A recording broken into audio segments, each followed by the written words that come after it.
अखिल भूमंडलीय सर्व शिरोमणि मुनि समाज के संस्थापक आदि मुनीश्वर योगेश्वर सदगुरुदेव शिव मुनि महाराज की जय। उपस्थित मुनि वृंद, साधु सज्जन वृंद, संत वृंद, साधक वृंद, आध्यात्म ज्ञान के जिज्ञासुओं और प्रेमियों, सभी श्रोता वृंद, आप सबको मेरा कोटिशः नमन, सप्रेम जय जीव। तो आध्यात्मिक चर्चा चल रही है और हम लोग सदगुरुदेव शिव मुनि महाराज रचित ग्रंथ निरोग होने का अद्भुत उपाय पर चर्चा कर रहे हैं। अध्याय 20 पर चर्चा हो रही है और शीर्षक दिए हैं सदगुरुदेव स्वस्थ और प्रसन्न रहने के उपाय। उसी पर आज हम लोग आगे बढ़ते हैं, है ना। आरोग्य और प्रसन्न रहने का रामबाण उपाय अपने विचारों में परिवर्तन करना है।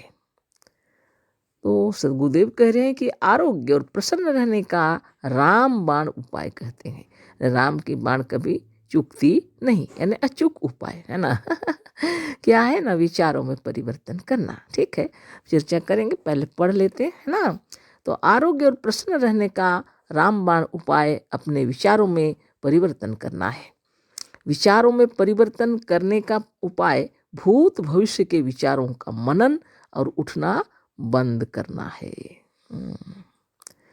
दुख, चिंता, भय, क्रोध, क्षोभ या तो भूतकाल में संबंध रखते हैं, भूतकाल से संबंध रखते हैं या भविष्य से। जब तक इन भूत भविष्य के विचारों से मनुष्य मुक्त नहीं हो जाता, तब तक वह कभी ना तो स्वस्थ रह सकता है ना प्रसन्न। इतना से करते हैं ना। तो सदगुरुदेव कह रहे हैं आरोग्य और प्रसन्न रहने का रामबाण उपाय क्या है? अपने विचारों में परिवर्तन करना, है ना। विचारों को शुद्ध करना, शुभ भावना की ओर ले चलना। विचार अगर गलत राह में चल रहे हैं, उन्हें सही कर लेना चाहिए और विचारों में बदल देना चाहिए, विचारों को परिवर्तन कर देना चाहिए विचारों को, है ना। यही बात कह रहे हैं सदगुरुदेव। अगर आप खुशी रहना चाहते हैं, प्रसन्न रहना चाहते हैं, इसका रामबाण उपाय है विचारों में परिवर्तन करना। विचारों में परिवर्तन करने का उपाय भूत भविष्य के विचारों का मन में उठना बंद करना है। अब यह भी बतला दिए गुरुदेव कि विचारों में कैसे परिवर्तन लाएंगे। तो कह रहे हैं गुरुदेव कि विचारों में अगर परिवर्तन करना चाहते हैं तो भूतकाल का या भविष्य काल का विचार मन में उठने मत दीजिए, है ना। यानी भूतकाल में क्या क्या बीता उसको छोड़ दीजिए और भविष्य में क्या होगा, क्या करेंगे, वो भी छोड़ दीजिए। इन विचारों से मुक्त हो जाइए कहते हैं, है ना। इन जो विचारों को मन में उठने ही मत दीजिए। तो दुख, चिंता, भय, क्रोध, क्षोभ या तो भूतकाल से संबंध रखते हैं या भविष्य से। बहुत गहरी बात है। दुख, चिंता, भय, क्रोध, क्षोभ या तो भूतकाल से संबंध रखते हैं। अगर भूतकाल में कोई ऐसी घटनाएं घट गई हों जो हमारे मन को बहुत पीड़ा पहुंचाती हैं, तो उन बातों को छोड़ देना चाहिए। भय या क्रोध या तो क्षोभ, है ना, मन में उठ रहे हैं, तो इन बातों को छोड़ देना चाहिए, भूतकाल की बातों को। या तो भविष्य की चिंता में, है ना, ये सब बातों से हट जाइए, गुरुदेव कह रहे हैं। ये सब जितने जो है ये तो भूतकाल या तो भविष्य काल से संबंध रखते हैं। दुख हो या चिंता, भय हो या क्रोध, क्षोभ, मन के अंदर में जो पीड़ा होती है, या तो भूतकाल से संबंध रखते हैं या भविष्य से। जब तक इन भूत भविष्य के विचारों से मनुष्य मुक्त नहीं हो जाता, तब तक वह कभी ना तो प्रसन्न रह सकता है, न स्वस्थ रह सकता है, ना प्रसन्न। गुरुदेव कह रहे हैं जब तक मनुष्य भूतकाल के विचारों से ग्रसित रहेगा या भविष्य की चिंताओं में घिरे रहेगा, तो वह सुखी नहीं रह सकता, ना तो स्वस्थ रह सकता है ना प्रसन्न। कभी भी स्वस्थ नहीं रहेगा और कभी भी प्रसन्न भी नहीं रहेगा। सदगुरुदेव कह रहे हैं जो अक्षर अक्षर सत्य है। वास्तव में हम लोग को इन भूतकाल के चिंताओं से मुक्त हो जाना चाहिए और भविष्य की चिंताओं से भी मुक्त हो जाना चाहिए, सदगुरुदेव का कहना है। जिसके मन में सदा भूतकाल के विचार चलते रहते हैं, मानो वह भूतकाल में जीता है। जिसके विचार भूतकाल के विचारों में ही चलते रहते, मानो वह भूतकाल में जीता है, जहाँ उसने असंख्य दुख और क्लेश भोगे हैं, जहाँ उसने असंख्य दुख और क्लेश भोगे हैं। और जो सदा भविष्य के विचारों में डूबा रहता है वह भविष्य में जीता है, जहाँ संकल्प सृष्टि के सिवा और अभी कुछ नहीं है। और अगर भविष्य की चिंताओं में डूबे रहते हैं, वहाँ कुछ नहीं है, केवल भविष्य की बातें हैं और संकल्प है मन में और सृष्टि, इसके सिवा अभी कुछ दिखाई नहीं देता प्रत्यक्ष में। वास्तव में सब वर्तमान काल में जीते जागते हैं। सच्ची बात तो यह है कि सब लोग वास्तव में वर्तमान काल में जीते जागते हैं, इसे सब बिल्कुल भूल जाते हैं, लेकिन यही बात लोग सचमुच में भूल जाते हैं, गुरुदेव का कहना है ना। यही अज्ञान उनके सब दुखों का कारण होता है और यही अज्ञान है और उनके सब दुखों का कारण है। बालक हमेशा भूत भविष्य की चिंता से मुक्त होकर प्रसन्न रहते हैं। बालक हमेशा ही भूत भविष्य की चिंताओं से मुक्त रहकर प्रसन्न रहते हैं। महात्मा लोग भी भूत भविष्य के विचारों को भस्म कर देते हैं। महात्मा लोग भी भूत भविष्य के विचारों को भस्म कर देते हैं। इसी से उनका भी जीवन आनंदमय रहता है, उनका भी जीवन आनंदमय रहता है। गृहस्थ मनुष्य यदि इस सत्य को समझ ले और तदनुसार अपना जीवन बदल दे तो वह निश्चय ही आरोग्य और आनंदमय जीवन व्यतीत कर सकता है। तो गृहस्थ जीवन में जो मनुष्य रहते हैं, अगर इस विचार को अपने हृदय में बैठा लें और भूत भविष्य के विचारों से हटकर वर्तमान में अच्छा से जिएं तो उनका जीवन क्या रहेगा, आनंदमय रहेगा, है ना।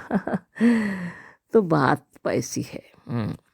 लेकिन अगर अच्छी विचारधारा है और कुछ महत्वपूर्ण बातें हैं भूतकाल की याद आएंगी तो अच्छी बात है, लेकिन बुराई को याद नहीं करना चाहिए, है ना। मेरा अपना विचार हम बता रहे हैं।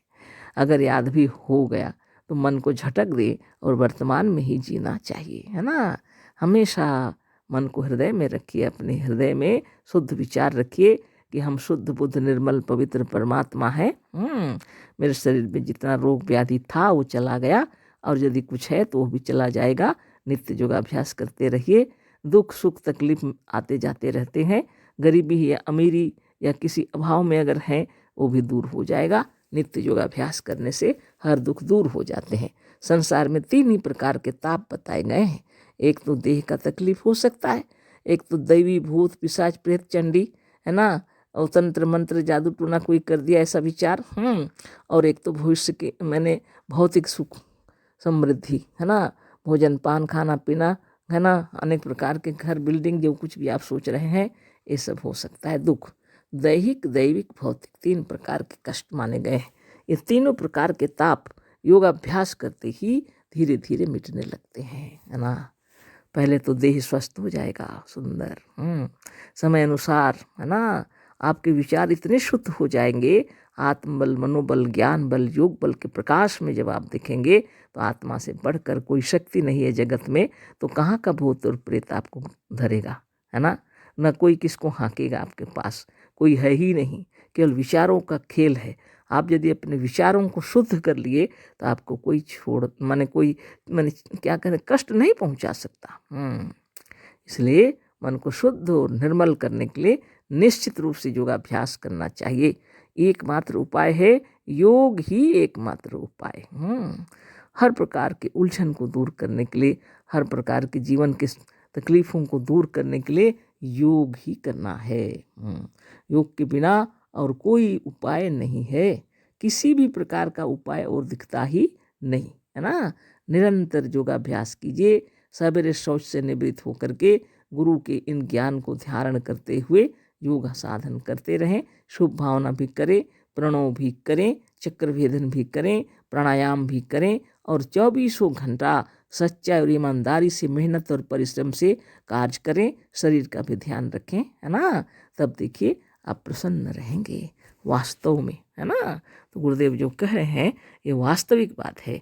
भूत और भविष्य की चिंताओं से हटकर वर्तमान को सुंदर और अच्छा से जीना चाहिए। तो भविष्य भी सुंदर हो जाएगा, है ना। आगे पढ़ते हैं। प्रत्येक वर्तमान क्षण नवीनता की सृष्टि करता है। प्रत्येक वर्तमान क्षण जो है वो नवीनता की सृष्टि करता है। हर क्षण नवीन होता चला जाएगा, वो वर्तमान ही उसको बनाता है।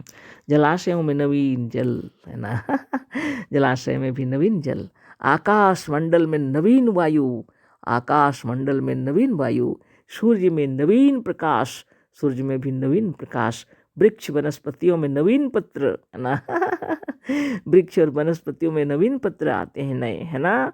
पुष्प फल, इस प्रकार समस्त भूमंडल में सब कुछ आज नवीन हो गया है। जिधर आप देख रहे हैं सब तरफ नवीन हो गया है। गुरुदेव कह रहे हैं पुष्प और फल, इस प्रकार समस्त भूमंडल में सब कुछ आज नवीन हो गया है। तुम भी आज से नवीन हो जाओ, तुम भी आज से नवीन हो जाओ। कितनी बड़ी बात है ना। तुम भी आज से नवीन हो जाओ, परंतु भ्रांतिवश तुम अपने आप को वही समझ रहे हो जो कल थे, लेकिन भ्रांतिवश तुम अपने आप को वही समझ रहे हो जो कल थे। इतना दुख का बात है, अपने को नवीन समझ लेना चाहिए, है ना बस यही तुम्हारे क्लेश का अमिट कारण है, यही तुम्हारे क्लेश का अमिट कारण है। तो खूब विचार कर लीजिए सर गुरुदेव क्या लिखे हैं, है ना। तो कल इस पर फिर चर्चा होगी। अशेष धन्यवाद, कोटिशः नमन। सदगुरुदेव शिव मुनि महाराज की जय। सप्रेम जय जीव।